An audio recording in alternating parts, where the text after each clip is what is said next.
the dark web the other day and I found out how to make green spot into something even better. You with me? Yeah, I'm with you. Don't get freaked out, all right? I'm down. Prepare yourself. Okay. Ade Due Dembela, give me the power I beg of you. Oh, snap. Come on. Yellow spot. Pretty cool, right? It's really cool. Yeah. Didn't even have to buy it. Interesting. Yeah. Let's do Now this. I have a couple other things I need you to do that with. I think it only works once. Welcome to the Whiskey Cantina. I'm Jared. And I'm Ray. And we have some green spot. I mean, we have some yellow spot. The serial killer that goes into Chucky, his name was Ray Lee Charles? I think Charles, so. Charles Lee Ray, I think. If you guys didn't know, Raymond was channeling his inner Chucky. Yes. And we turned green spot into yellow spot and bam.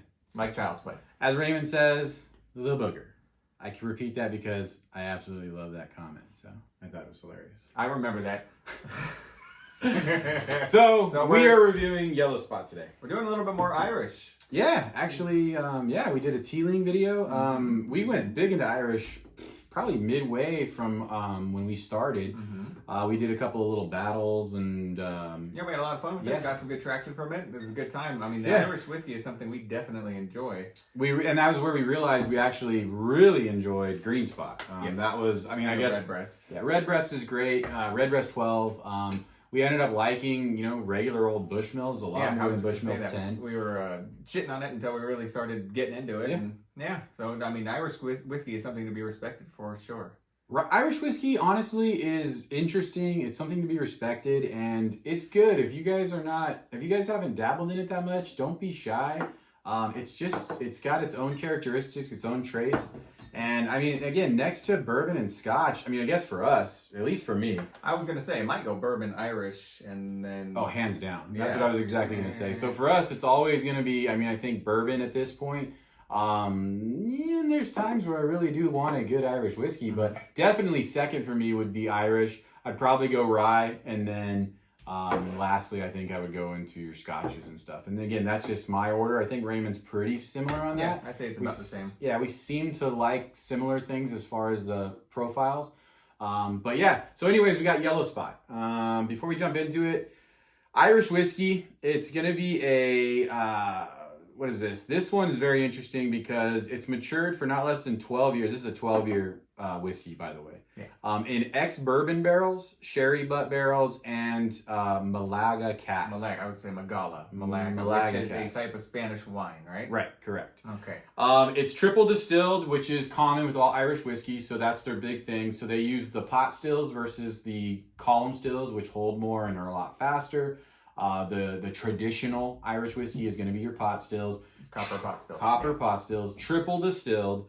And then the big thing with this one is, what was it? This was a single, not a single malt. Single pot still? Single pot still. Thank you, Raymond. So just like your Scotch whiskeys, you've got a single malt.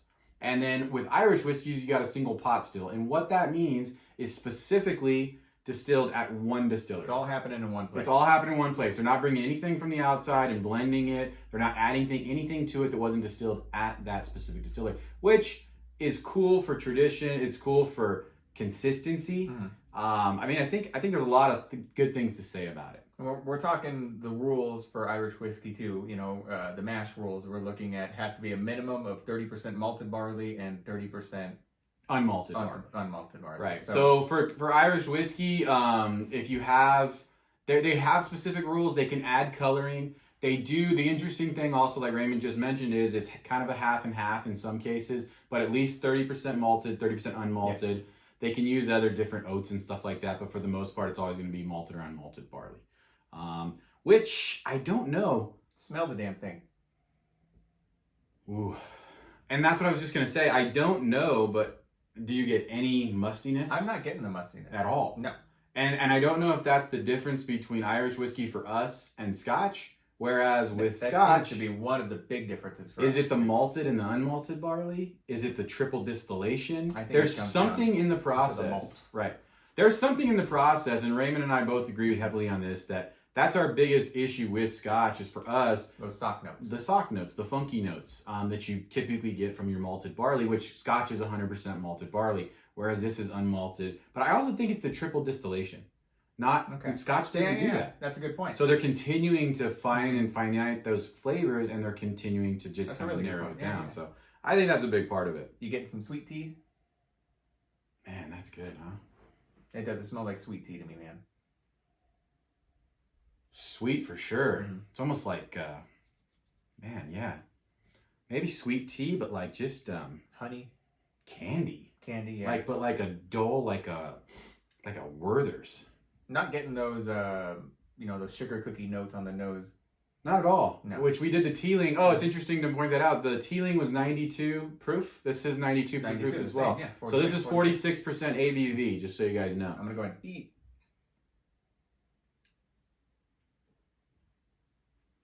Ooh. Wow. It is a lot spicier than I expected it to be.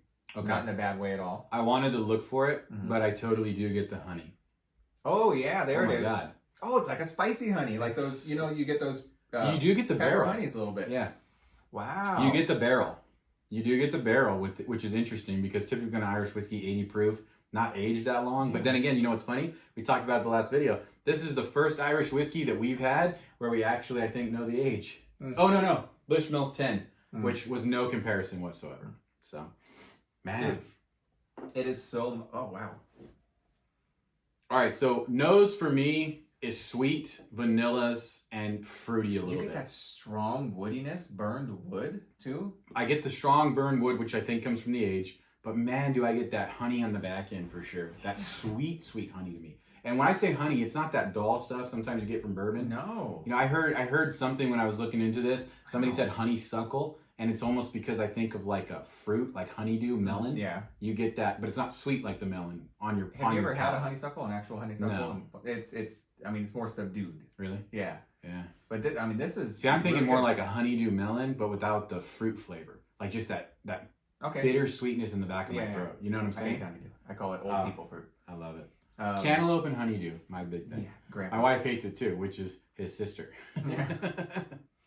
This is wonderful. It does remind me of Green Spot, I think for obvious reasons, but it just tastes like a more mature Green Spot, man. It's just got more of an edge to it, but in a really good way. It's spicy. I'm getting some hardwood kind of burned wood notes on there. Yeah. Definitely get the honey. It is oily as all get out. It's Look at that. sticking in my mouth. Look at the glass though, literally. You know what's crazy too is a long finish. Like literally extremely long. Yeah. Extremely long. It's like it goes in and it feels like it's still going. I'm not even lying, where it's like that hot, sweet burn for me, but it's like it's not overpowering. It doesn't give you any of that type of no. Wow. You can let it sit on your tongue forever. It's never gonna overwhelm you with the burn. So price-wise, availability, kind of all over the place. As far as price goes, I've seen it at Total Wines in the past as low as 90. We picked this one up for 100, which was a pretty good deal. Most places I've seen it at are between about 100 and 110. Yeah. Seen it as high as 125. So again, it's back and forth. Again, this is Southern California. Prices are different. Now, that being said, most of the places like your Bevmo and your Total Wine, they're not expecting to get any of this in, from what I've looked into, about March or April. So we actually were able to find a bottle. We lucked out a little bit. It's been there for maybe a little while, but he actually had 3 of them. So, man, get yourselves a bottle if you can, if you guys see it on the shelf. I really want to try the Blue Spot. That's a cask strength 7-year. So it's going to be a lot high badass. I mean, I don't know what the cask strength is on an Irish whiskey. I'd be really curious to see. I would expect it to be in the probably high 110, 115s. Probably, I bet, yeah. But 7 years? I'm not getting any of the bananas. I always get bananas on Irish. So no bananas at all for me. There is a little bit of the sweetness on the palate that I'm missing a little bit. That would be my palate? On the palate. But that's where I get the honey. It's there. It's not there enough for me. It's really? I'm not. I mean, if I have to give it one negative note, that's it. But I really like the spice factor of it. It's really good. It's freaking awesome, man. So I definitely get the sweetness on the nose, and I get what you're saying. I get a lot of the wood on the palate, but at the back end of the palate, well, I guess as I started to finish, I get that honey. Yeah, it's more on the finish. You're right, it's there, and then but it does linger in a good way though. And as it's lingering right now, it's like it's literally like you licked honey off of one of those spoons. You know what I mean? Yeah, the honey it's spoons. on your gums, it's on your tongue, everything. Super good. I'm happy. We went into this with uber excitement. I'm not gonna lie. We love the green spot. We bring it out to everybody. We're gonna do the same thing with this bottle. Honestly, if you can get your hands on any of the spots, so you got red, blue, yellow, and green. And then even the green, I think there's 3 different variations. I didn't know that. Yeah, they put the greens in different types of barrels, so they're finished differently. Okay. That makes sense. Yeah, like a Chateau, which I want to say Chateau Marmont, which I believe is a type of wine. Pinkies up. Yeah, so I think it's a type of wine. But anyways, there's 3 different variations of that. I'm not 100% on all those, so I'm not going to pretend to be. Then it goes into your yellow, I believe, at 12. Yes. And your blue is cast strength at 7 years. So price-wise, we're going up to blue. And then I think red is 15 years, right? I do think you're right. Yeah, so I think red is 15 years. So I can only imagine what that brings out. But man, and you know what's funny is it's one of those bottles, green and yellow, and just the spots. It's unanimous. Yeah. I've never seen someone not like it. Yeah. So if you want to be safe, if you really want to be safe, get your hands on any of the spots. I'd say start with the green. Green for sure, because you can get that at a reasonable price. Yeah, and I want you to see the variation between the two. What can happen with a few more years and finishing it in a couple different type of casks too. Yeah. I mean, it adds a lot to the bottle. It's really cool. Yeah, I think that also does. I think, you know what's funny is that sherry. I feel like, you know what I mean? That's that note that we got. I mean, even in the Angel's Envy, right? Yeah, it's sherry that's the sherry cask. And there is a similar note. It's different. And I think that's adding something to it. Maybe that's why we're not getting the bananas and some of those other flavors. They say with the sherry cask, you get more of a cherry type flavor. Yeah, I'm not getting cherries though. No, I'm getting fruit, but it's like a dried, dull fruit. But man, I can see like the dried apricot. I'm amazed at the honey. I've never gotten honey this much ever. I'm not lying on the honey. That's a big one for me. I believe you. All right, guys. Thanks for tuning in. This was a really fun video. Click like, click subscribe. Leave a comment down below. Let us know what you want to see next. And thank you for stopping by. Drink safe, drink responsibly, guys. Thanks. Bye, guys. Cheers.